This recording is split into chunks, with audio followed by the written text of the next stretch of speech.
Muito bom dia, eu sou Alexandre Valverde, você está no canal Incêndios Verso Reverso, um canal para discutir arte, política, religião e psiquiatria. Estamos aqui eu, Alexandre Valverde, Marcelo Câmara, Silvia Cristina Garcia, que está de volta conosco. Bom dia, Silvia. Bom dia. Tudo bom? Tudo jóia. E Estou feliz de estar de volta. Maravilha, super bem-vinda de volta. E a Silvia trouxe para a gente hoje um texto do Saramago, para a gente começar a nossa conversa. A gente está gravando hoje na sexta-feira, dia 2 de abril, sexta-feira da Paixão, para os manutenses da religião cristã, sejam católicos. Acredito que os evangélicos também festejam essa data, né? Os ortodoxos, todos, é uma data comum, né? Evangélicos, umbandistas, kardecistas. Eu acho que só os judeus que não, eu acredito. Uhum. Sim, o Pessah uma outra data, né? Tem uma outra dinâmica, né? A escolha da data. E aí a gente queria também fazer uma conversa, uma discussão, aproveitando esse dia, esse momento, que também finaliza essa semana que foi tão difícil, a última semana do mês de março de 2021, um mês de recorde de mortes de Covid, diga-se, com 66 mil, pelo menos, mortos, se não me engano, as taxas oficiais, que a gente sabe que são subnotificadas aqui no Brasil, com uma média diária de mortes que ultrapassou 3 mil e está batendo 4 mil pessoas por dia, e fora todas as tensões políticas que aconteceram, e foi uma semana muito tensa, muito difícil, né, de ver toda a dança das cadeiras ali nos ministérios do governo, quer dizer, do governo federal, toda essa dificuldade e o aniversário, né, do golpe de 64, que deixou todo mundo em polvorosa ali, entendendo o que está acontecendo. Felizmente, essa semana passou. E aí a ideia era justamente a gente poder conversar sobre o que significa esse momento de destensionamento, se é que a gente pode se permitir um destensionamento total, mas a partir desse lugar, dessa data especial para essas religiões, né, e o que significa esse momento. Então, senhor, por favor. Vamos lá. Esse texto é do Evangelho segundo Jesus Cristo, do José Saramago, que foi publicado em 1991. O sol mostra-se num dos cantos superiores do retângulo, que se encontra à esquerda de quem olha, representando o astro-rei, uma cabeça de homem de onde jorram raios de aguda luz e sinuosas labaredas, tal uma rosa dos ventos indecisa, sobre a direção dos lugares para onde quer apontar. E essa cabeça tem um rosto que chora, crispado de uma dor que não tem limite, lançando pela boca aberta um grito que não poderemos ouvir, pois nenhuma dessas coisas é real. O que temos diante de nós é papel e tinta, mais nada. Por baixo do sol vemos um homem nu, atado a um tronco de árvore, cingidos os rins por um pano que lhe cobre as partes a que chamamos pudendas ou vergonhosas. E os pés têm-nos assentes no que resta de um ramo lateral cortado, porém por maior firmeza, para que não resvalem desse suporte natural, 2 pregos os mantêm cravado fundo. Pela expressão da cara, que é de inspirado sofrimento, e pela direção do olhar, erguido para o alto, deve de ser o bom ladrão. O cabelo, todo aos caracóis, é outro indício que não engana. Sabendo-se que anjos e arcanjos assim o usam, e o criminoso arrependido pelas mostras já está no caminho de ascender ao mundo das celestiais criaturas.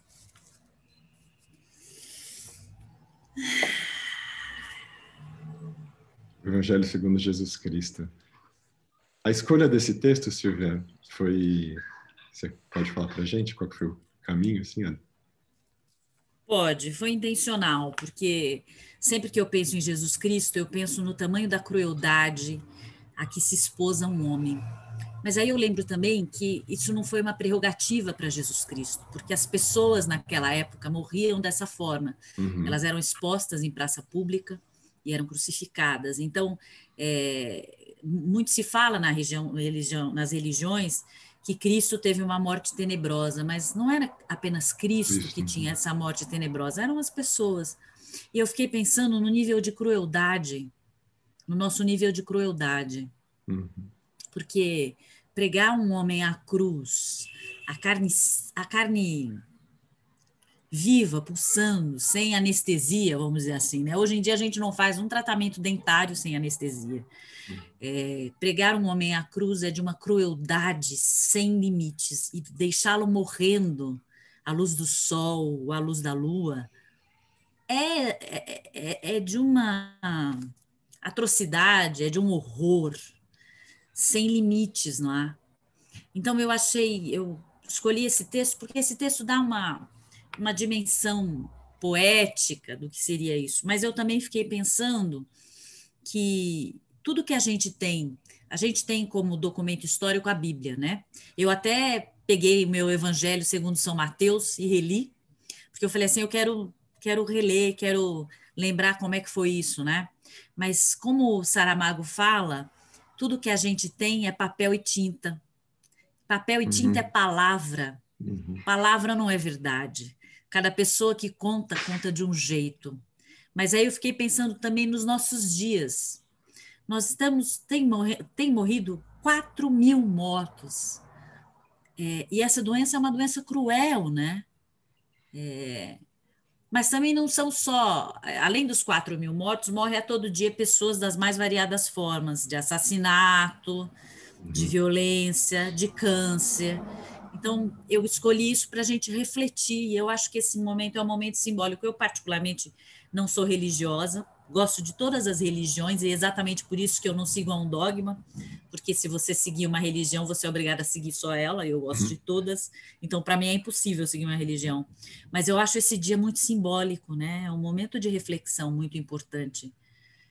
E eu acho a figura de Cristo uma figura revolucionária, e eu tenho certeza que se ele voltasse, como as pessoas o querem e as pessoas religiosas acreditam, ele seria morto de forma tão cruel ou mais como ele foi no passado. Eu não acredito que ele seria aceito.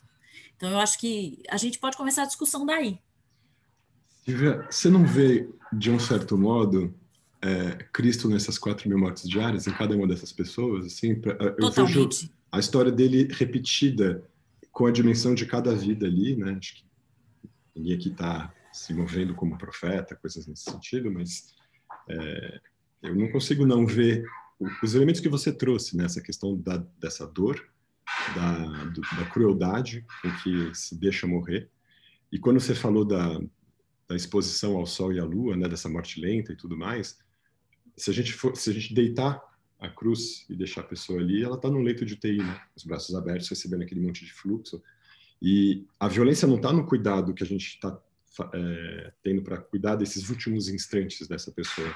Essa crueldade, que é aquela que a gente viu em Cristo, ela está difusa e justamente, acho que ela não se revela tão facilmente aos olhos de todos, porque ela não está ali no soldado que está espetando o fígado da pessoa crucificada com a lança ali, nessa cena que todo mundo se lembra, né, da mitologia cristã. Sim. Ela está acontecendo nessa displicência dos governantes em relação à população, da população em relação a ela mesma, né, quando você não respeita o confinamento, quando você se expõe a festas clandestinas, a aglomerações. E eu não estou falando das aglomerações que as pessoas estão sendo obrigadas a fazer para irem trabalhar, pegar transporte público, que a gente vê uma situação completamente aberrante. Eu estou falando dessa aglomeração que as pessoas fazem de propósito, nesse despeito, nesse desrespeito e nessa arrogância de dizer eu posso. Os outros não podem, mas eu posso. Sabe, Alexandre? Perdão? Desculpa te interromper, desculpa. Imagina. Eu acho mais, mas é que antes que me fuja esse pensamento, eu acho que a figura de Cristo está exposta em cada pessoa que hoje sofre a expectativa se vai estar com Covid ou não. Cada pessoa que hoje tem na sua família ou um amigo, ou um próximo, ou um conhecido que está morrendo. Eu vou dar um exemplo simples, assim, na rua dos meus pais já são idosos, assim, meu pai tem 80 anos, minha mãe tem 74 anos. Em uma semana morreram 7 pessoas na rua de casa. Não só de Covid, evidentemente, mas por velhice, por câncer, enfim, morreram 7 pessoas em uma semana.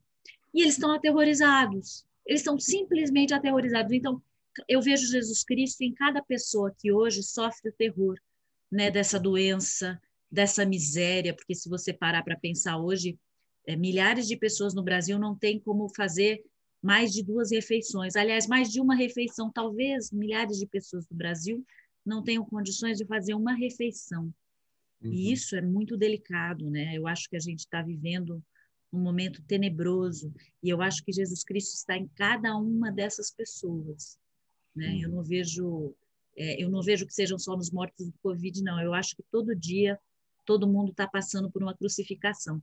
E acho pior as pessoas que estão fazendo pouco caso dessa doença, porque uma pessoa que teve feriado agora, e eu vi que várias pessoas desceram para a praia, né?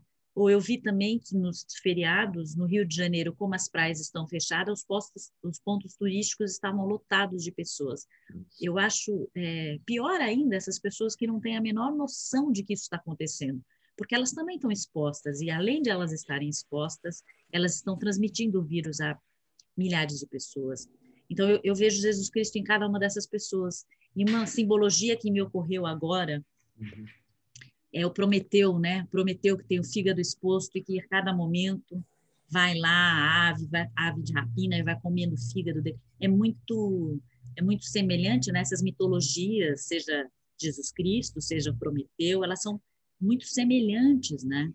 O nosso fígado está exposto em praça pública. E, na verdade, eu acho que nós mesmos estamos comendo os nossos próprios fígados. E isso é cruel, porque nós estamos nos autodestruindo, né? Sem nos darmos conta. Não, e é isso mesmo, Silvia. A questão é que isso tomou uma amplitude e é absolutamente concreto, né? Então, o mito ele deixa de ser só uma narrativa, uma estrutura para a gente conseguir identificar nas nossas vidas comuns onde esses elementos se encontram e tal. Agora está tão escancarado e mesmo assim ainda há uma cegueira em relação a isso, né? E se a gente ousasse falar para algumas pessoas, não, mas cada um de nós está vivendo esse atravessamento do que o Cristo viveu, nesse sentido da dor, dessa punição, do castigo, né, que ele foi submetido e tudo mais, poderia parecer um exagero, né? E tem um pouco essa questão assim, por que em alguns ambientes, e principalmente talvez até os ambientes ditos mais religiosos, não se ousaria fazer essa comparação como se fosse quase uma blasfêmia, né? A gente querer se comparar com o profeta, com o Salvador e tudo. E por que é tão difícil dimensionar essa experiência do Cristo em cada um de nós e reconhecer isso? Assim, eu acho que isso também é uma dimensão que não é tão fácil assim de trabalhar, de perceber, de sensibilizar as pessoas. Tem um aspecto simbólico que eu acho muito importante. Se a gente pensar, vamos voltar à história do Cristo. Cristo passou 40 dias no deserto sendo testado pelo demônio, né? Sendo tentado pelo demônio. E ele foi entregue por um dos seus apóstolos, né? Um dos seus amigos. E ele sabia exatamente todo o sofrimento pelo qual ele passaria. E mesmo assim, ele passou. E aí ele disse no momento da cruz: Pai, perdoe-nos, eles não sabem o que fazem. Eu acho que a gente está passando por isso exatamente por esse processo, né? Todo mundo passa por uma quaresma, né? Por esses 40 dias de expectativa. Nós estamos convivendo com 4.000 mortos todos os dias, subnotificados, como você muito bem colocou. Eu até fiz uma pesquisa para saber as cidades. O que significa isso? Bom, significa uma cidadezinha de Nazaré que acabou num dia, Conceição de Tocantins, Cariri do Tocantins, Ponte Alta do Bom Jesus, Aparecida do Rio Negro, Pau d'Arco. Quer dizer, é como se cada dia desaparecesse uma cidade inteira. No Brasil, alguns países, em regiões do mundo, não tem essa quantidade de habitantes. É como se estivesse desaparecendo no mapa. E nós estamos vendo isso acontecer sem fazer nada, ou sem poder fazer nada, ou aceitando um presidente genocida, né, que faz descaso. E aí eu acho que quando a população faz descaso, se você tem o maior líder de um Estado, né, se o Estado faz por causa disso, por que as pessoas vão ficar em casa? Por que as pessoas vão usar máscara? Por que as pessoas vão se proteger? Né? Elas não acreditam. Então, isso é tão simbólico.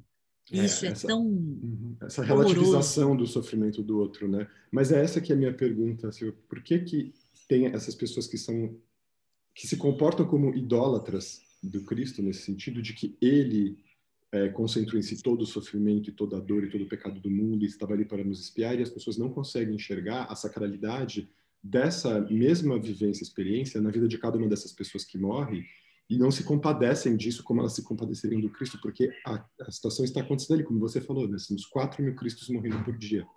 E é como se a morte dessas pessoas não significasse nada, porque a vida dessas pessoas não é sagrada como a vida desse ídolo, dessa religião. E por mais que justamente ele está ali, essa história, essa narrativa, para nos elucidar sobre essa condição que todos estamos vivendo, não se consegue fazer essa não vou dizer passagem, mas essa leitura, talvez. Você sabe que eu acho que tem uma coisa que é a estatística. O ser humano não se compadece de estatística, porque todo dia o sujeito abre o jornal, ouve o jornal, vê o Jornal Nacional, porque, vamos ser honestos, no Brasil as pessoas se informam pelo Jornal Nacional, o que muitas vezes é de uma desinformação sem tamanho, inclusive.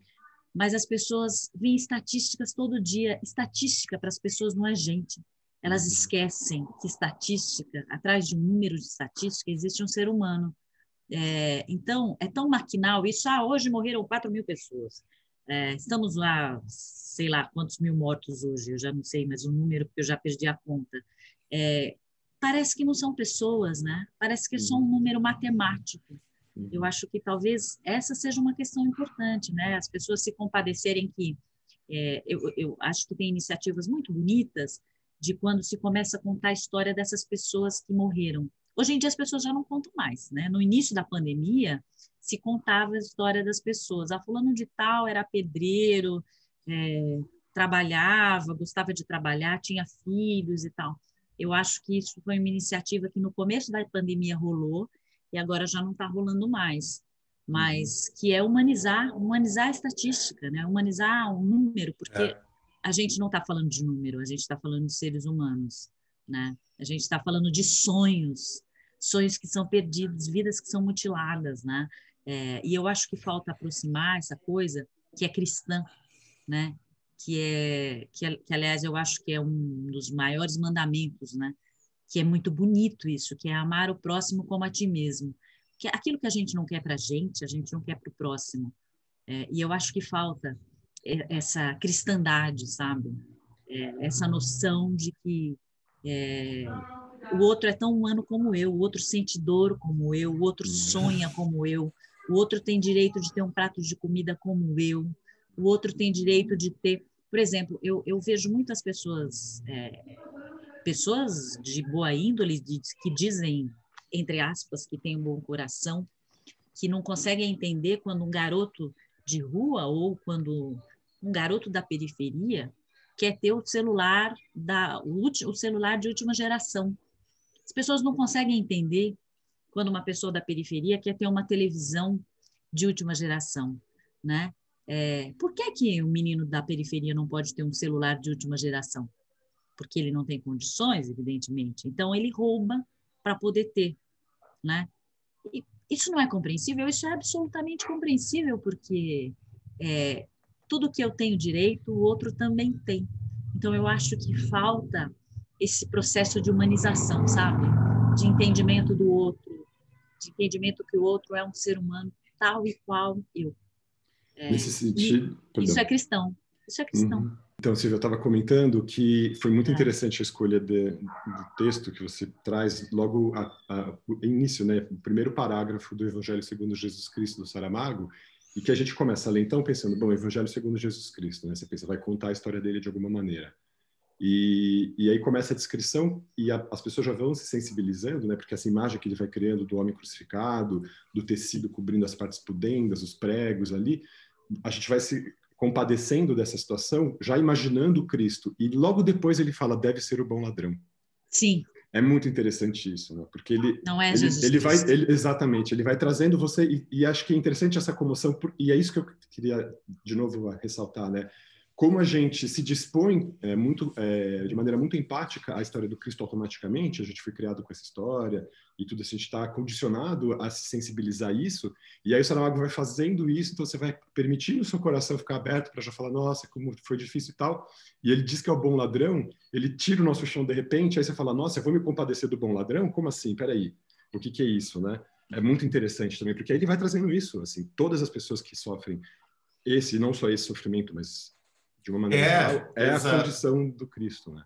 Exato. É a condição da humanidade, né? Na verdade, eu acho que essa é a chave da questão do mito bíblico, né? A imagem de Cristo, a chave de entender a crucificação de Cristo é que Cristo, a mensagem que o cristianismo passa muitas vezes é que Cristo foi crucificado para redimir os pecados da humanidade, né? E aí, de certa forma, pode ser polêmica essa visão, mas veja, de certa forma foi uma terceirização do sofrimento das pessoas. Então, de certa forma, veja, as pessoas têm uma tendência de falar, bom, eu não quero passar, eu não me identifico com o sofrimento, então eu tenho a imagem de Cristo ali, crucificado, né? Eu tenho aquele exemplo ali, mas eu não quero me identificar com o sofrimento. Olha só o que está acontecendo aí. Se o pobre está se matando nas filas dos hospitais sem leito, eu não vou me identificar com isso, eu não quero passar com isso, eu tenho plano de saúde, eu tenho isso. Agora, o cara que é cristão não entender essa questão da cruz nesse sentido, em que o exemplo da cruz, na verdade, quando o Saramago pega essa chave, em que você está se identificando com aquela figura pensando que é Cristo, e na verdade é o bom ladrão, e você é desarmado, é que, na verdade, o exemplo da cruz, como você também falou no começo do programa, é uma metáfora para o sofrimento da humanidade. Essa é a chave, esse é o conhecimento que Cristo quer passar, né? E o perdoar, Senhor, eles não sabem o que fazem, na verdade, é porque, perdoa, Senhor, porque eles não sabem que o sofrimento é parte integrante da humanidade, é parte de nós todos. Então, nessa Sexta-feira Santa aqui, o que a gente tem que entender é que tudo isso que a gente está passando aqui, todas as nossas escolhas equivocadas que a gente faz, tem reflexo na nossa vida. A gente está vivendo todo esse rol de sofrimento, eu falo para quem quiser ouvir. A gente está vivendo essa situação aqui por uma escolha da sociedade brasileira. A gente não é o primeiro do mundo em Covid à toa. Nós não somos a maior população do mundo, nós temos o SUS, nós temos um sistema de referência. Nós só estamos passando isso aqui, esse caos aqui, por uma questão de escolha intencional de boa parte da sociedade brasileira. Genocida. Tudo bem que muitas pessoas foram levadas por uma parte muito irresponsável da sociedade, que é a elite responsável desse país. Sim. Mas veja, é uma escolha. E aí elegeram um governo, um rol de pessoas para tocar esse país, e deu no que deu. Isso não é um acaso. Veja, isso não é um acaso. Eu queria colocar uma pimenta a mais nessa discussão. Só um minutinho, deixa eu só concluir isso daqui para a gente entender o seguinte. Quando Cristo faz aquele calvário todo, a gente não pode esquecer que ele foi traído por um discípulo, como a Silvia disse. Ele foi negado 3 vezes. Por várias pessoas que seguiram ele, pela multidão, pelo Império Romano. Ele foi humilhado, a população jogou pedra. Ou seja, ele passou não só pela dor física, mas pelo atentado moral, por todas as humilhações ali, né? Ele pede perdão a Deus pela humanidade, ele morre ali, é jogado ali, tá não sei o que, as traças, tá não sei o que.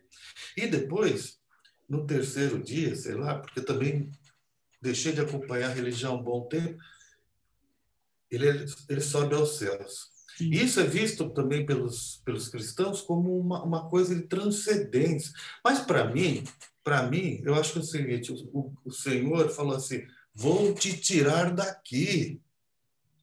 Deixa esses caras se matarem. Basta, aí, cara. Vou te tirar do sofrimento. Então, é claro que isso é uma provocação, mas assim, veja, o que esses cristãos que dizem aprenderam quando olha, quando eles continuam em meio a uma pandemia, a igreja continua aberta aqui. Me diga, isso é ser cristão? Isso é ter empatia com o outro? Isso é saber ler a mensagem do seu Messias? Não esse Messias criminoso que está aí, mas o Messias dele ali. Então, é isso. Não souberam ler que o emblema da cruz, na verdade, é o emblema e o sofrimento de todo ser humano e não do Cristo em si. Cristo é um exemplo para a humanidade. E não, sabe, e não a figura dele veio para redimir todos os nossos pecados e terceirizar. Culpa. Exato, é isso. Sim, então, e é curioso porque... Perdão, fala, Silvia. Não, por favor. A pimenta que eu queria colocar nessa discussão é a seguinte. Tem uma coisa que os evangélicos e os católicos acreditam, que é Jesus morreu na cruz para salvar a humanidade de todos os pecados. Jesus, o sangue de Cristo, lava todos os pecados. Portanto, se eu for um assassino, se eu for um genocida, assim como Jair Bolsonaro, Jesus já morreu na cruz para me salvar. Se no último momento da minha vida, da minha existência, ou se a qualquer momento da minha existência eu me arrepender do fundo do meu coração, Jesus já morreu na cruz para me salvar. Portanto, o problema já está resolvido. Quer dizer, isso é de uma hipocrisia sem limites, porque assim, porra, o cara morreu na cruz para me salvar, então eu não preciso fazer nada. Eu não tenho responsabilidade sobre os meus atos, né? Eu posso fazer qualquer coisa, eu posso ser um ser humano execrável, que eu não tenho culpa. Jesus Cristo, há 2000 anos, já morreu para nos salvar. Agora, outro ponto que eu queria colocar é que a gente só sabe dessa história, né? Pode ser que Jesus Cristo existiu, pode ser que não, pode ser um grande projeto de marketing, mas a gente só sabe disso pela oralidade. Se você pega os evangelhos, e você tem os 12 apóstolos, e os evangelhos não foram os 12 que escreveram, mas cada um escreve uma versão e cada um escreve de um jeito. Portanto, a gente só tem oralidade. Como diz Saramago, a gente só tem tinta e papel. Né? E tinta e papel que nos assegura sermos seres humanos melhores ou seres humanos execráveis. É uma escolha. Concordo com você, Marcelo, que a gente está nessa situação porque a gente escolheu, porque a China já resolveu. Né? Vários países já resolveram a situação, porque nós que não acreditamos na ciência, nós, vamos botar bem entre aspas, né? O Estado que não acredita na ciência está nessa situação porque quer. Né? Então, só para apimentar um pouquinho mais, vamos refletir sobre. Não, eu também queria fazer uma outra provocação, porque mesmo, eu já não vou saber quem alertou esse aspecto, assim, mas no começo da fundação da religião cristã, eu não sei nem se é uma fala que é atribuída ao Cristo ou algum outro dos apóstolos, eles já previam os falsos profetas, que as pessoas se enganariam, que as pessoas cairiam nessa narrativa de alguém que estaria se apresentando como representante divino e que estaria levando as pessoas à morte, à derrocada. E isso está se produzindo. O Bolsonaro, se a gente pudesse pensar numa encarnação de um anticristo, é ele. É ele Sim. que está guiando as pessoas à morte. E as pessoas o defendem como o contrário. Assim, eu estava me lembrando ontem, quando a gente trocou as mensagens, pensando na conversa de hoje e tudo mais, nas eleições de 2018, uma colega minha da escola, do colégio da 6ª, 7ª série, que eu não via há anos, né, ele me encontrou no Facebook E ela começou com um proselitismo e defendendo que eu tinha que apoiar a candidatura do Bolsonaro, que eu não estava entendendo como ele estava ali empenhado, ele tinha uma função, ele tinha um lugar, acho que embevecida dessa coisa de, ele é evangélico, ele vai fazer a diferença, o Brasil precisa dessa evangelização deste homem, dessa lógica, porque ela está toda impregnada lá dentro, embebida disso, e ela acredita, talvez até pelo empenho dela e pelo engajamento real e profundo dela, que eu acho que essa que é a crueldade também dessas manipulações dentro das religiões, é que eles pegam a piedade legítima da pessoa e pervertem. E essa que é a crueldade. E ela ia tentando me convencer de que ele é quase mesmo um Messias, assim, era quase como se fosse um momento sagrado, um momento histórico, e eles vivem nessa cosmogonia, nessa narrativa, esperando esse Salvador, e essa pessoa se apresenta.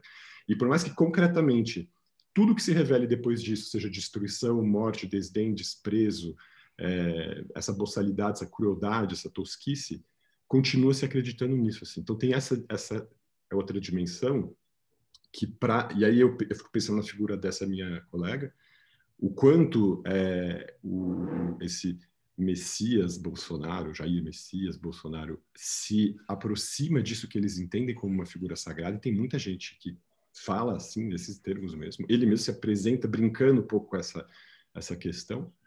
E aí eu tentava falar o contrário, mostrar argumentos, dizer das dificuldades todas que iriam surgir, do autoritarismo que ele era latente, visível ali, que isso só ia aumentar se ele tivesse poder e tudo mais. Ela não conseguia se convencer e dizia como eu era tolo, como eu estava cego, como eu estava materialista, coisas nesse sentido. Uhum. E ela, não imbuída da sacralidade dela, da piedade dela, entendia, a partir dessa lógica, dessa piedade que estava ali. Eu estou dizendo piedade não no sentido da condolência com alguém que está sofrendo, piedade no sentido de estar pio diante do sagrado, assim, né? Reverente e tudo mais. E aí me deu uma clareza de que a gente não pensa e não raciocina logicamente de maneira sistemática e parametrizada. A gente raciocina de acordo com a nossa cosmogonia, com a nossa dimensão de como a gente conta o mundo e o que é sagrado e o que não é sagrado. E a gente, aferrado a essa sacralidade, defende uma posição ou outra. E então eu vi que não tinha razoabilidade no sentido de tentar mostrar artigo científico, matérias, análise de sociólogo, qualquer coisa que fosse assim. E aí é interessante mesmo isso, assim, como e até interessante porque é uma palavra que se usa para apontar o próprio Bolsonaro, essa questão do mito, né? Como o mito, ele é uma palavra fundadora e, como você bem trouxe, uma palavra não necessariamente vai dizer uma verdade, mas ela funda algo e um campo, um território narrativo ao qual a gente se aferra e se agarra, e a partir dali a gente começa a decidir, a pensar, a fazer as nossas escolhas, como o Marcelo bem colocou. E aí eu também fico me perguntando, assim, por que é tão... poderia ser tão difícil perverter essa história, já que a gente está falando da dor, do sofrimento, coisas que são identificáveis nas nossas vidas íntimas, e como que a gente se deixa manipular? A gente não, no caso, eu estou falando das pessoas que estão aí sujeitas a esses falsos profetas, a esses falsos pastores, a essa religião que se arroga fazer uma leitura da Bíblia, mas que, na verdade, não está fazendo uma leitura da Bíblia. Ela está usando a Bíblia como espada ou escudo para bater ou se defender daquilo que eles entendem como o grande inimigo, o mundo, os outros, e como que as pessoas não conseguem romper essa lógica, porque justamente o mito do Cristo é para apontar, veja como ele foi oprimido por toda a estrutura que estava ali, do Império Romano, da própria comunidade onde ele estava, dos apóstolos que estavam do lado dele, ele foi traído por todos, o imperador lavou as mãos, quer dizer, todo mundo abandonou. A gente está vendo essa situação acontecendo, a gente vê as situações de abuso nessas relações entre esses pastores e esses falsos profetas com seus fiéis, e mesmo assim, eles pertencendo, essas pessoas pertencendo a essa religião que expõe essa situação toda, não conseguem perceber que elas estão sendo vítimas exatamente daquela situação que eles cultuam. Eu acho isso muito curioso, assim, eu não consigo entender como que isso não ajuda as pessoas a revelarem a própria condição. Eu acho que é curioso também, a gente não pode esquecer que boa parte dos eleitores do Bolsonaro são evangélicos. A gente não pode esquecer a bancada evangélica, a bancada do boi e a bancada da bala. Eu acho que a gente tem que lembrar disso, assim, sempre, porque foram essas pessoas que elegeram essa figura, esse mito, né? E acho que também tem o seguinte aspecto: a Bíblia é um livro muito difícil, né? Eu fiz literatura e quando, numa das aulas, eu nunca vou me esquecer que a minha professora de literatura dizia: o livro mais belo da literatura é a Bíblia. Agora, ele é um livro belíssimo e tem várias interpretações, né?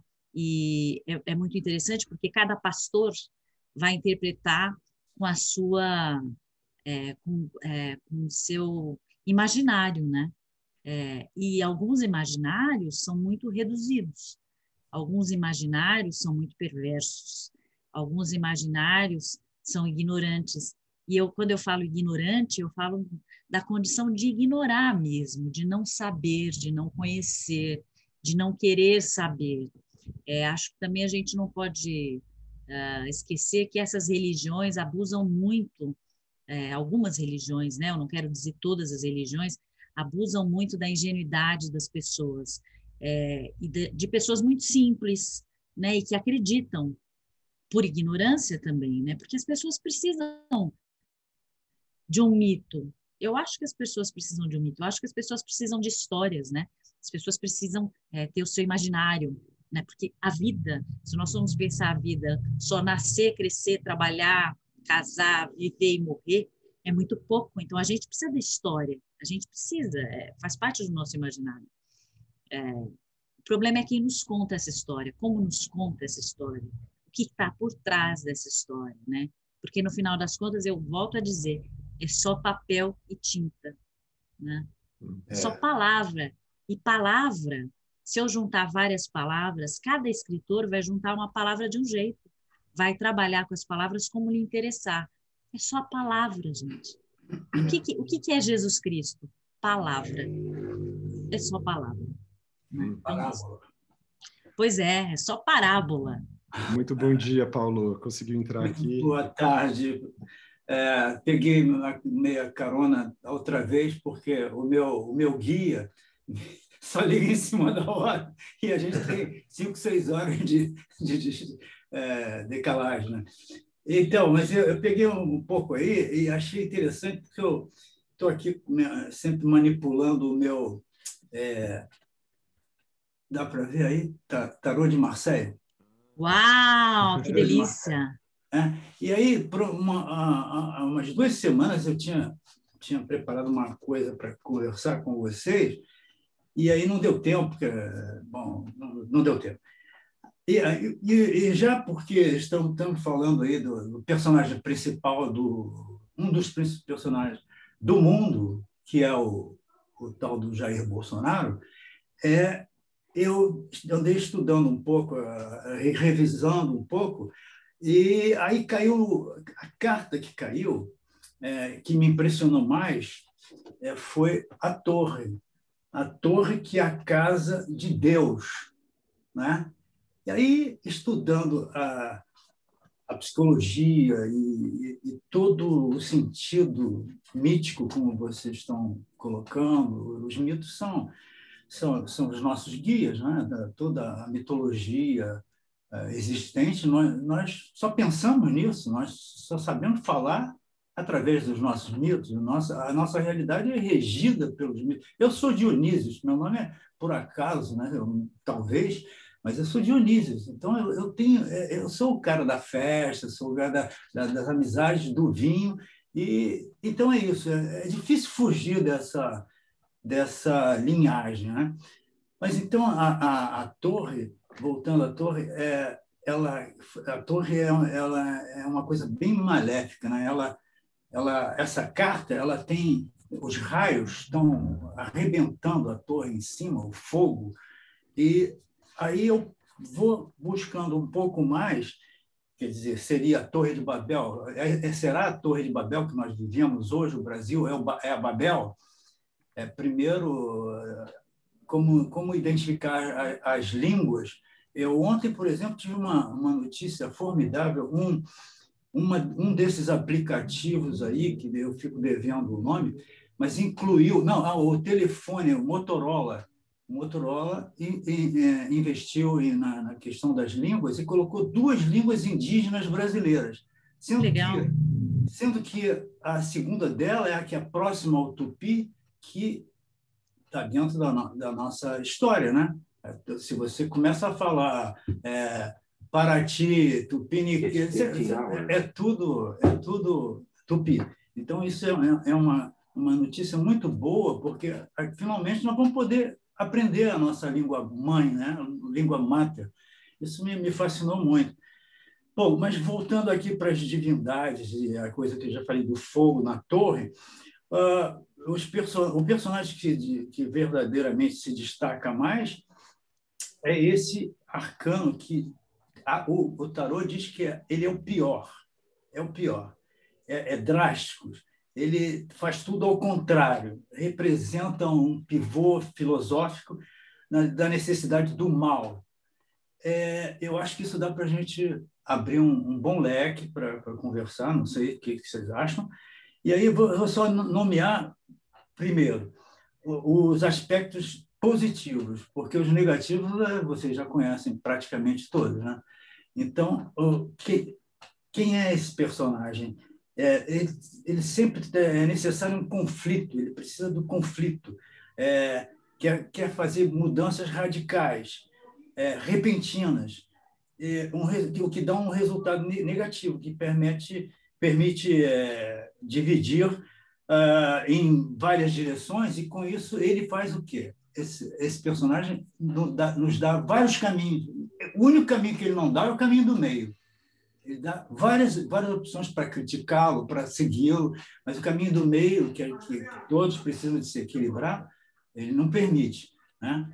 Bom, deixa eu não prolongar demais, mas a questão da rede de morada, situação crítica, possibilidade de evolução, mas ambição moderada, injustificada, crença injustificada. Isso é muito, muito paralelo ao que a Silvia estava falando, né? Essa coisa da crença, ela abordou mais a Jesus Cristo, esse personagem filósofo formidável, mas falta a gente abordar os mitos dos evangélicos, dessa tropa evangélica, tropa de ataque, né? Porque é uma tropa de ataque, eles tomaram de poder.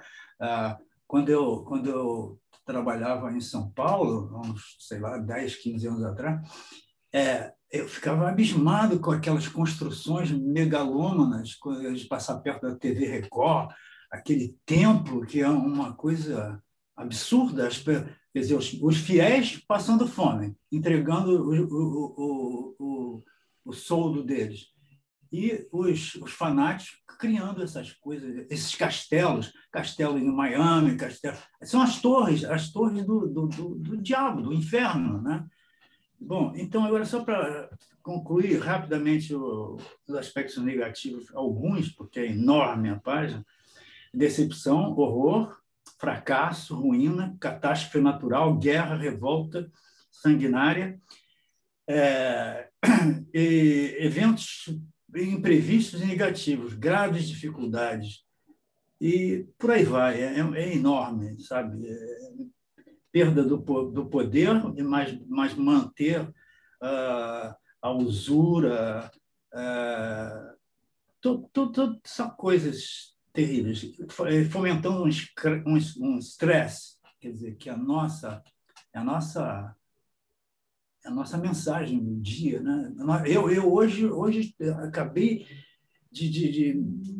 eu estou estressado, que coisa horrível isso, né? Hoje não, esse fim de semana eu vou entrar no 4º confinamento. Quer dizer, é uma sensação terrível. É a coisa da liberdade mínima, liberdade de ir para a rua respirar, né? Eu voltei para Marseille, e se eu ficar aqui até segunda-feira, eu não posso mais sair, não posso respirar. Nem me contaminar, nem isso eu tenho direito, entendeu? Isso é bem dramático e difícil. Então, fica por aí a mensagem, né, da parte psicológica, né, de todo esse orgulho excessivo. Eu não estou inventando nada, eu só estou pensando algumas palavras. Claro que eu tenho outras coisas para falar, mas não vai ser hoje, porque é bom até a gente guardar um pouco. Eu tenho nessa primeira tirada, para começar a conversar nos incêndios, eu tirei a Lua, o Sol, o Eremita, né, que é um patrono, e claro, é evidente que o louco, né, o louco. Então, essa é uma pequena contribuição que eu acho que pode alimentar bastante a nossa conversa por alguns minutos. Parece uma perfeita tradução do que a gente está vivendo no Brasil. E eu queria dizer que essa semana, né, a gente não pode esquecer que essa semana aquele louco, insano, queria comemorar a ditadura, né? Da morte, né? A gente não eu nem consigo falar. Eu não consigo falar porque é tão inadmissível uma coisa dessa. Ou seja, só o tarô para explicar. Só o tarô. E também, Silvia, só uma outra coisa que eu vi ontem, acho que muita gente deve ter visto também circular pelos jornais, as férias do Bolsonaro em janeiro, que ele foi para Santa Catarina e São Paulo, ficou tirando foto de jet ski, não sei o quê, custou 2,4 milhões de reais ao erário, né? A gente está pagando as férias do Bolsonaro, que poderiam dar auxílio emergencial para 1.400 famílias. Quer dizer, é uma aberração. Ele deveria ter aberto mão das férias dele pela dignidade do próprio povo e falado, não vou gastar esse dinheiro e vou ajudar mais tantas mil pessoas. Quer dizer, ele não sabe o que é dignidade. Não, exatamente. Eu queria voltar aqui para a questão, para fazer mais uma provocação aqui. Eu sei que o horário também acho que já está quase que encerrando, mas assim, olha só. Claro que eu sou de uma família católica, né? Então, quando você é criança, entra numa igreja e vê aquela cruz, aquela coisa do Cristo, aquilo é muito impressionante para o imaginário de uma criança, né? Aquela coisa assustadora, tal, não sei o quê. Mas depois, quando você vai vendo, eu não via muito sentido, até hoje eu não vejo.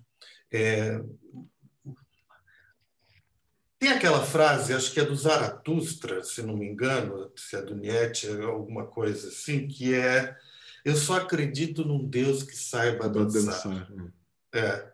E eu prefiro essa frase do que uma religião que usa um instrumento de tortura como um símbolo, que é uma cruz.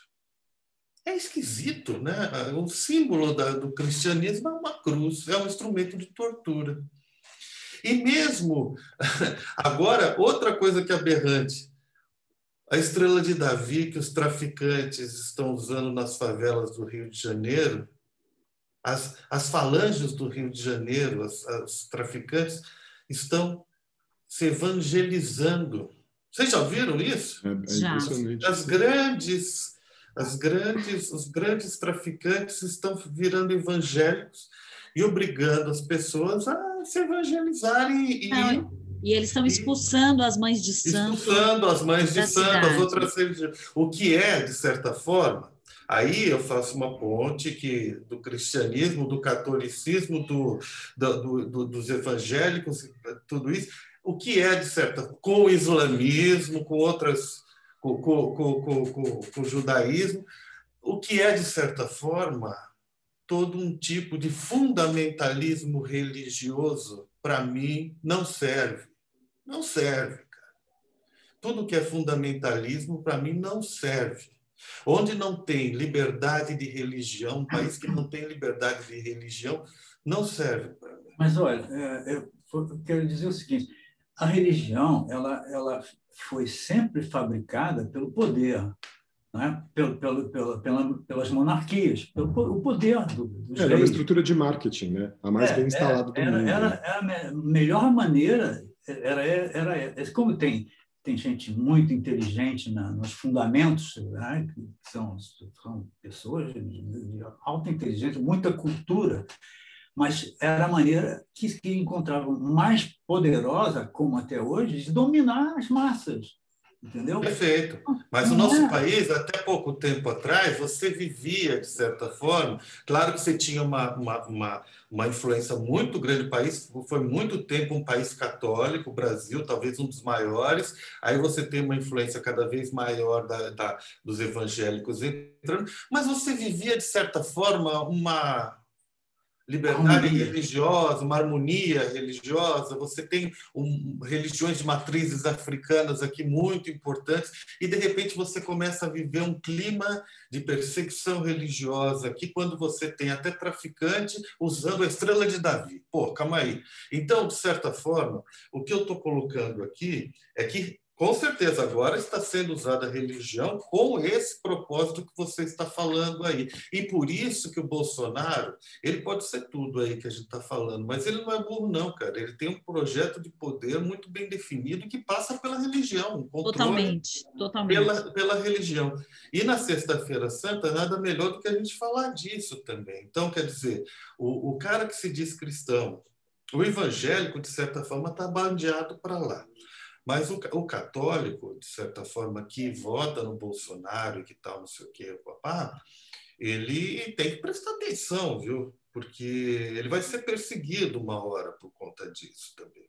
E o próprio evangélico também, que está ainda nessa onda aí, ele tem que perceber que está sendo usado, enquanto ele está pegando Covid lá nos templos evangélicos, dando dinheiro para os pastores estão tomando vacina lá em Miami, entendeu? Exatamente. Então, de certa forma, essa percepção ela não se dá clara, evidente, por conta da ignorância, que tal, não sei o quê. Porém, é isso, é um plano que passa pela religião. Infelizmente, a religião está sendo usada dessa maneira, como foi usada na ditadura militar também, e nas ditaduras de todo mundo. Então, esse simbolismo que a gente está falando, tanto da cruz como instrumento de tortura usado na religião cristã, e a estrela de Davi, que não é nem da nossa religião aqui, né, dos judeus, usada no contexto dos evangélicos, nas favelas, para os fabricantes. Gente, é surreal. Vamos dizer que é surreal. É uma perversão total, né? É uma perversão. A gente está vivendo... Aí a gente está falando aqui, qualquer roteirista de Hollywood pode vir para o Brasil aqui, vai encontrar um manancial incrível para escrever uma distopia incrível. É aqui mesmo, não tem outro lugar no mundo. Entendeu? Eu queria trazer o Arnaldo Antunes tem uma definição de Deus super bonita. Eu posso ler para vocês? Claro. É maravilhoso. Um Deus efêmero, um Deus com sexo, um Deus com gênero e que envelhece, um Deus com fim, um Deus assim merece prece. Um Deus que conta o seu segredo, um Deus que apronta, mas tem medo, um Deus que erra e recomeça, merece reza. Um Deus que sofre e que se alegra, um Deus com sorte e sem promessa, um Deus que pensa, um Deus ateu, merece crença. Um Deus talvez, volúvel Deus, um Deus que ovula todo mês, um Deus que paga sua comida, merece a vida. Maravilha. Arnaldo Antunes. Maravilhoso. Eu ia também trazer eu fiz uma série de anotações aqui depois da fala de vocês, muito interessantes. Eu queria começar comentando a fala do Paulo. Só para falar, senhor, que também se trouxe esse poema tão incrível, que maravilha, né? Encontrar Deus em tudo isso que parece que não é Deus, né? Na ovulação, na fome, na alimentação, nos corpos. É isso que eu acho. Se for para dizer que eu acredito em algum Deus, seria esse também. E isso que eu acho interessante também. A gente precisa entender que a necessidade do sentido do sagrado e de buscar uma resposta para a sacralidade da vida, ela pode passar pelas religiões que podem ajudar a gente a fazer uma leitura possível do que significa essa dimensão do sagrado. Mas as pessoas não deveriam se ater a isso mesmo. Porque, no fim das contas, quando a gente se aferra a uma religião, como você bem falou, né, a gente tem que passar a contestar as outras, a desdenhar dos nossos irmãos, no fim das contas. E aí a gente vira defensor de um time de futebol e começa a lidar com religião como se tratasse de alguma coisa de um campo de batalha ali, que você vai ver quem vai ganhar a narrativa final, né, nesse sentido. E aí, por falar de narrativa, eu queria comentar a fala do Paulo, que ele trouxe aqui uma leitura a partir do tarô, né, um instrumento pagão, para falar de uma outra estrutura mítica, que é a estrutura monoteísta católica cristã. E é interessante como isso também evoca elementos e possibilidades, a gente confrontar dois mitos ali, né? E aí o Paulo falou da questão do Dionísio, e que ele se sente, né, ele se vê dionisíaco ligado a essa questão toda. É que o nome dele é Paulo Dionísio. Paulo Dionísio, o Paulo chama Paulo Dionísio Viardi, né? E que maravilha, né, ter esse nome. E o Dionísio, as pessoas têm muita gente tem uma leitura entendendo que o Dionísio é a contraposição de Cristo, como se então Cristo fosse a figura sóbria, ponderada e tal, e Dionísio fosse a loucura, a depravação, a ebriedade e tal. E na verdade, para falar a verdade, né? Eu gosto muito de um entendimento de que o Cristo ele foi para a fundação da religião monoteísta cristã, ele foi uma tradução. O Cristo é uma tradução do que seria Dionísio para a religião pagã. Aí você fala assim, mas espera aí, mas o Cristo não é da ebriedade, da loucura, do vinho, da bebedeira, do descompasso, do descontrole. Mas quem disse que Dionísio foi essa figura? Porque também tem essa ideia de que a gente quer criar esses personagens também míticos como se eles fossem ali personagens de história de super-herói, né? Como se tivessem algumas poucas características, eles só representassem aquilo. E o Dionísio, ele, para a religiosidade pagã grega, primeiro que ele é um deus que veio da cultura oriental, né? Ele é um deus tardio, vamos dizer assim, para o panteão dos deuses gregos. E o mito de Dionísio é o mito da ressurreição também. Porque o Dionísio, ele nasce no momento, Zeus ele tinha uma amante, que era Sêmele, ele era uma amante humana, e que um dia ela fala assim, eu só vou me entregar para você se você me satisfizer com uma resposta minha. E Zeus já sabia o que ela ia perguntar, falou, não faça isso e tal. Ela falou, não, eu vou fazer. Ele falou, bom, já que você está pedindo para mim, eu quero ter minha relação com você, eu vou responder. E ela fala, eu quero que você tire sua roupa, porque ele ia visitá-la sempre vestido. E ele falou, não peça. Ela falou, eu quero ver. Aí, na hora que ele tira a roupa, ela morre fulgurada, né? Porque Zeus é dono do trovão e tudo mais, ela vira ali, carboniza, e ela estava gestante já de Dionísio, então Zeus abre a barriga dela, tira Dionísio da barriga e coloca na coxa. E aí ali ele vai nascer de novo, e depois ele nasce como uma figura ali já pronta para ser a deidade. Então, e o Dionísio, ele tem como símbolo o tirso, né, que é aquele bastão com a poma, fruto do pinho, né, do pinheiro ali, e o recoberta pela Hera, que é uma das únicas plantas que no hemisfério norte se mantém verdes durante o inverno. Então, quando todo o inverno se abate sobre a Europa, o hemisfério norte ali, todas as árvores ficam sem folhas, as plantas ficam sem folhas, mas as eras estão verdes ainda, como se fosse um aviso para a gente, assim, o inverno vai passar, essa neve vai derreter, a vida está aqui ainda e depois tudo vai rebrotar. E então tem essa dimensão da ressurreição. E aí eu ainda não queria, só antes de terminar minha fala, fazer uma pergunta para a gente olhar daqui a pouco. Como vocês estão dimensionando esse aspecto do mito da Páscoa, depois que a gente já sabe que vai ter a ressurreição? O que significa isso na nossa história agora? E aí, de novo, em relação ao mito do Cristo, mas em relação à nossa vida agora, como brasileiros, assim. E aí eu queria fazer um segundo paralelo, e aí depois eu passo a bola para vocês. O que nós estamos vivendo no Brasil hoje, talvez, e eu acredito muito nisso, seja o nosso mito de fundação. A gente, né, acho que a gente já falou isso em outros momentos aqui, né? O Paulo Henrique Amorim, que faleceu já no passado, ou até antes, não me lembro mais, ele falava que o Brasil não tinha ainda vivido o seu banho de sangue que faria surgir o país como nação. Se a gente for pensar na Guerra Civil Americana, se a gente for pensar na Revolução Francesa, se a gente for pensar em todos os outros países que fizeram as suas revoluções, fizeram seus banhos de sangue, a partir daí passaram a se afirmar como nação. E o Brasil sempre nessa coisa de o que é ser brasileiro, qual que é a cara do país, quem somos nós, toda essa questão. E nós estamos vivendo isso. Nós estamos vivendo essa guerra civil, não assumida, nós não estamos com armas nas ruas, mas nós estamos nesse campo de batalha contra esse vírus que potencializa a política de morte do governo. Então, veio a calhar para esse projeto de deixar o povo à míngua e à morte e tudo mais. Mas espero, justamente, nós que estamos aqui na posição dos cristos que estão morrendo, das 300 mil pessoas que já encontraram a morte, 300 mil cristos brasileiros que já morreram, em algum momento isso vai acabar, se a gente entender que a gente está seguindo como o mito conta. Como o Marcelo falou, uma hora Deus vai falar assim, chega, acabou o sofrimento de vocês. E a gente vai ressurgir como nação. E então, eu vejo muito isso. Eu vejo, e aí eu queria falar um pouco de esperança nesse sentido, assim, que acho que o que vai surgir, e acho que a gente ainda não está no pior momento desse processo. De novo, eu queria aproveitar que a gente comentou isso antes de gravar. Essa semana, domingo passado, o professor Miguel Nicoleles fez uma fala muito potente, muito importante, sobre a dimensão que essa pandemia pode tomar. E uma dimensão muito grande, assim, muito catastrófica mesmo. E que isso vai gerar uma comoção, a gente não consegue nem talvez descrever, pela dimensão do horror que isso pode tomar. E essa situação crítica que a gente está vivendo, em paralelo a essa situação que nós estamos vendo como a história de Cristo, vai fazer surgir, eu imagino, um novo sentido do que é o sagrado, uma religião brasileira.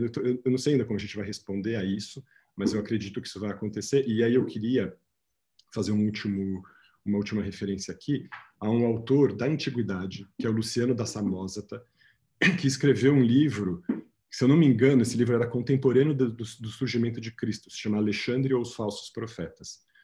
E ele questionava na época, justamente porque ele já via que a religião pagã estava se corrompendo no sentido do surgimento de uma série de falsos profetas, pessoas que vinham com ideias de adivinhas e penduravam uma cobra no pescoço, abriam um templo e falava que era um profeta que sabia adivinhar o futuro, que sabia ajudar as pessoas e tal e tal.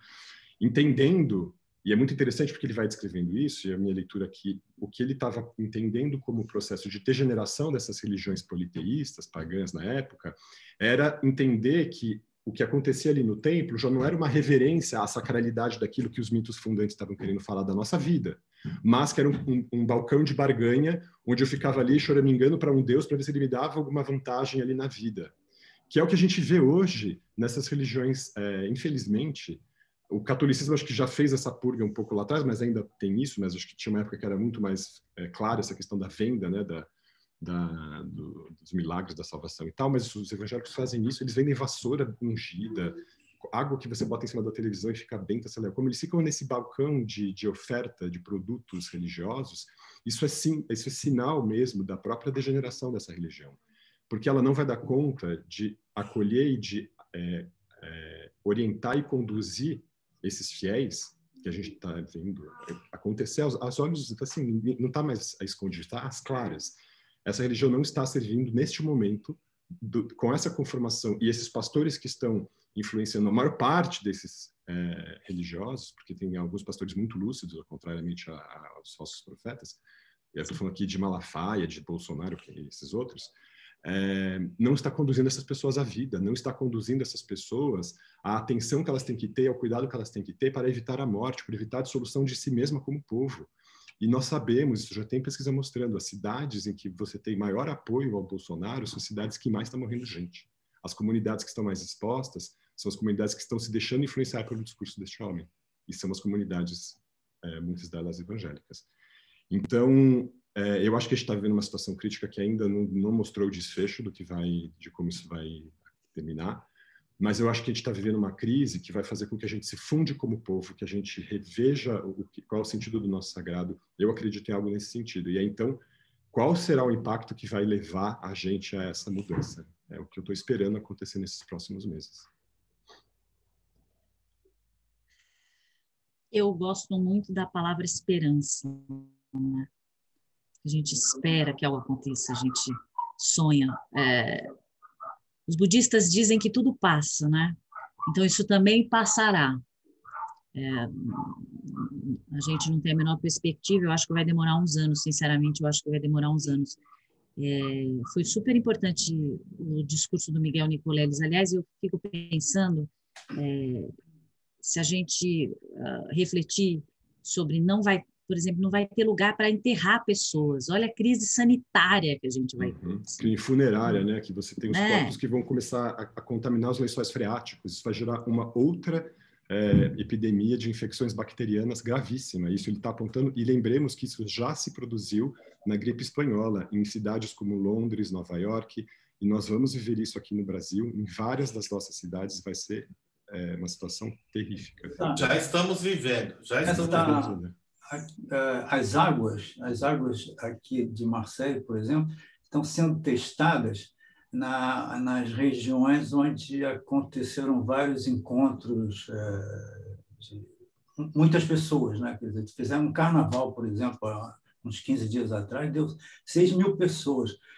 Foi uma festa dionisíaca, realmente.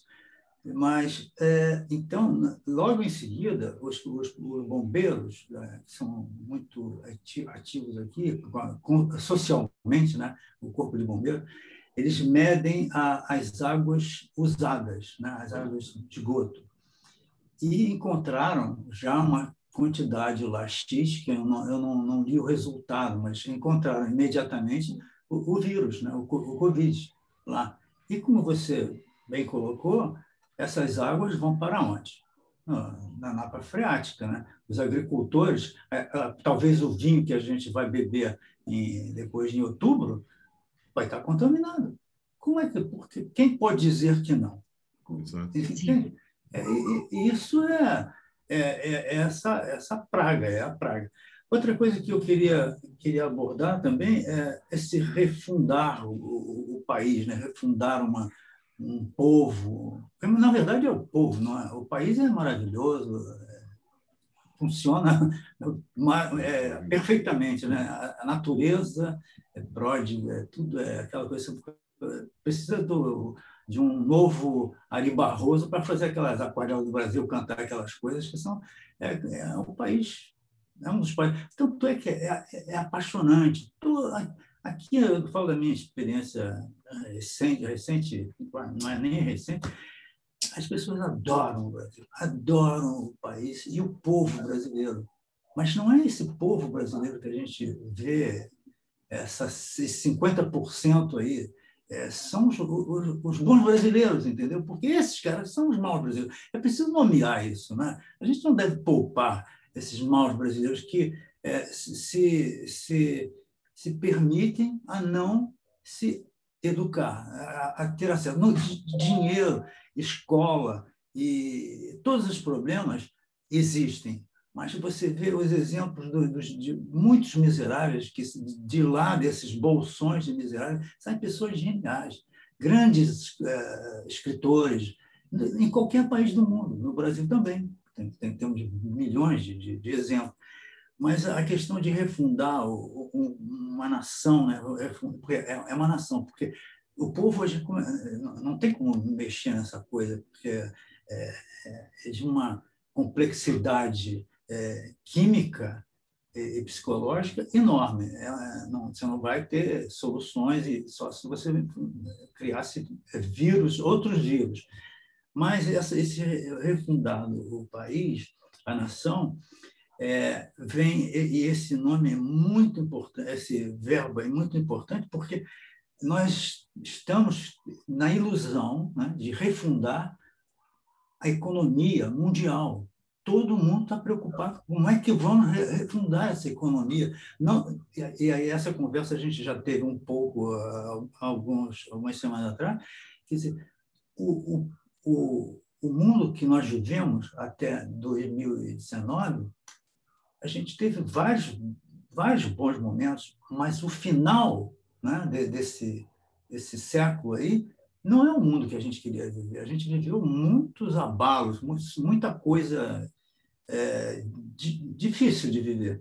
Então, há uma teoria geral, falsa, que nós refundando esse mundo para voltar a old good times, sabe? Os velhos tempos, os bons velhos tempos. Isso não existe. Os velhos bons tempos foram horríveis recentemente, né? Então, a gente tem que afastar essa ideia e tentar concluir renovando a economia ecológica, social, o investimento. A maior prova básica do nosso sofrimento hoje, qual é? É que tiraram todos os insumos e investimentos na educação e na saúde. Por isso que nós estamos passando essa pandemia. Se esse dinheiro não tivesse sido retirado, a gente não estava desse jeito, não. Os hospitais estariam preparados, não para a pandemia, mas bem equipados. Quando você fala em 10, 20 aparelhos de respiração, é mínimo isso é ínfimo para qualquer nação, mesmo como aqui, falar isso em termos de Brasil, você imagina 220 milhões, quantos hospitais teriam que estar preparados para esses males que a gente tinha uma ideia que viria por aí, né? Hoje, Paulo, mesmo que a gente montasse hospitais, isso já está acontecendo. Você pode ter dinheiro para investir em leito, em equipamento de TI e tudo mais, você não tem mais profissionais, nem médicos, nem fisioterapeutas, nem enfermeiros e enfermeiras, nem médicos e médicas, assim, não tem mais. Acabou. Chegamos no esgotamento da nossa força profissional. Isso tem que ser dito também, as pessoas não estão sabendo. Não há mais o que fazer nesse sentido. Parece que é uma tendência do pessoal dos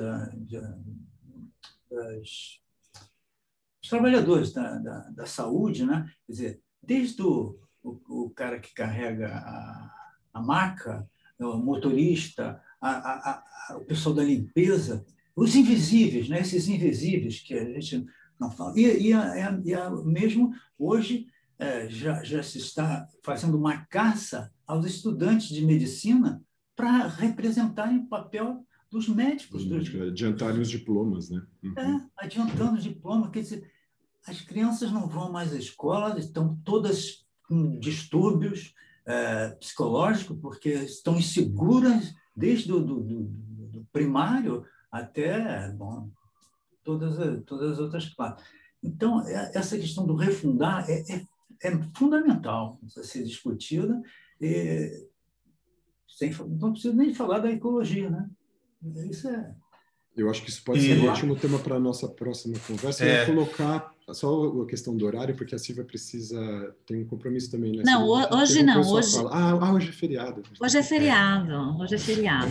Pode ir tranquilo. A gente precisa realmente fechar. Mas eu acho que essa noção que o Paulo falou, que é essa mudança, ela encerra uma ideia de sacrifício. Veja, ninguém aqui é a favor de fechar comércio, de ficar em casa. É uma bela de uma merda que a gente está passando. Ninguém está satisfeito com esse momento que a gente está passando. Mas todo mundo tem que se sacrificar para sair dessa situação. E muita gente não concorda com isso e não aguenta o rojão. E o que é um mês, uma quarentena? Não importa o mês. Se tiver que ficar 2 anos para você ter que sobreviver, você vai ficar 2 anos. O sacrifício, a cruz, é essa mensagem. A cruz ali o sacrifício. E isso não é o Cristo. Não é o Cristo. Somos nós. E aí eu vou pegar um tempinho para ler um trechinho aqui do Hélio Pellegrino, que era um psicanalista, que em meio à ditadura, um católico fervoroso, em meio à ditadura, ele tinha ideias muito interessantes, né? E esse livro aqui é fantástico, eu recomendo, quem não tiver, leia. E ele tem um trechinho bem curto aqui que fala justamente da cruz, que chama assim, seja eu crucificado. Então ele fala assim, seja eu crucificado, os braços abertos para a liberdade, o peito enorme de encontro à vidraça do mundo, o côncavo dos ombros exposto às mais cruas emanações terrenas. Seja eu revolvido pelos ventos mais ásperos e que a luz mais cáustica do astro mais impiedoso possa encontrar o caminho de meus ossos, pois assim é o destino do homem, transforma-se em pedra, infinitamente tenra e terna, de cujos cristais venha florir uma rosa. É a noção do sacrifício. Bela imagem. Incrível. Agora só resta a gente dizer boa Páscoa, né? Porque depois disso Muito bom, muito Maravilha. Se você conseguiu completar a sua fala, aquela hora eu fiz aquele comentário, eu acabei tirando, você estava falando da questão da esperança. Eu acho, você sabe que eu sempre gosto dessa coisa da esperança, né? Eu acho que a gente tem que esperar sempre pelo melhor, embora o nosso cenário seja muito tenebroso, mas não vai ser assim para sempre, né? E a gente precisa da esperança. Eu gosto muito daquela frase do Eduardo Galeano, que nem do Eduardo Galeano, mas é de um amigo dele, que é: para que serve a utopia? Para que a gente siga caminhando. Aí o horizonte se afasta um pouquinho mais e a gente continua caminhando. Então, é preciso que sejamos utópicos e é preciso que tenhamos esperança diante desse cenário. A esperança é o nosso instrumento para continuar, né? É isso, a esperança é uma esperança mais ativa, né? Não é aquela Sim. esperança, vamos esperar que Deus dará. Não é um otimismo bobo, né? A esperança é muito diferente, uma outra dimensão, né? É uma confiança assim, na vida. É muito importante, porque ela é positiva, né? É uma coisa positiva. Não? Ninguém fica esperando a desgraça, né? Essa esperança já é uma atitude positiva. Isso é muito bom. Então, vamos refundar o máximo que a gente pode aí essa história e fazer um esforço de não ter medo de ficar confinado, porque salva. Ressurgir depois do grande inverno, né? Que a gente está entrando nele, inclusive, agora, e a gente vai viver o nosso grande inverno. Mesmo em Esperando Godot, Beckett nos dá a expectativa de que Godot chega. Godot não chega, mas a gente continua esperando. Esperando, claro. Estamos aí. Maravilha, pessoal. Vamos encerrando, então? Se vê semana que vem de novo? Maravilha, eu queria agradecer a quem está aqui conosco, Silvio, Marcelo, Paulo, o André não pôde participar hoje, você que também está nos ouvindo, nos vendo. Se você gostou, compartilhe o conteúdo, inscreva-se no nosso canal, acione o sininho de notificação e até a próxima, então. Um grande abraço, pessoal. Ótimo fim de semana. Tchau, até mais. Tchau, até mais. Boa Páscoa. Boa.